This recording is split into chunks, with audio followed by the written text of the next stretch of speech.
IPL franchise টেবিলে শশাঙ্ক নামে একটা বেনামি ছেলে মূল্য 20 লক্ষ টাকা। কিন্তু এই শশাঙ্ক সেই শশাঙ্ক নয়। এই ভেবেই তারকা প্রীতি জিন্টার টেবিল তাকে বারবার ফিরিয়ে দেওয়ার অনুরোধ জানিয়েছেন।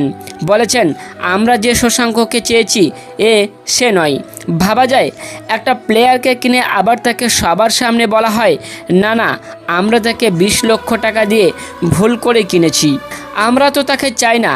তাহলে ভাবুন ওই প্লেয়ারের ওই সময় মানসিক পরিস্থিতি কেমন হয়। কিন্তু হ্যাঁ, গতকাল যখন পাঞ্জাব কিংসের একজন বেনামির ছেলের হাত ধরেই পাঞ্জাব কিংস 11 যখন জয়ী হয়, তখন সেই বেনামির শশাঙ্কর জন্যই সেই প্রীতি জিন্টাই গ্যালারি থেকে লাফিয়ে ওঠে। আসলে আপনাকে মানুষ আপনার নামে নয়, আপনার কর্মেই মূল্য দেবে। শশাঙ্ক যেন এমনই একটা দিনের অপেক্ষায় ছিলেন।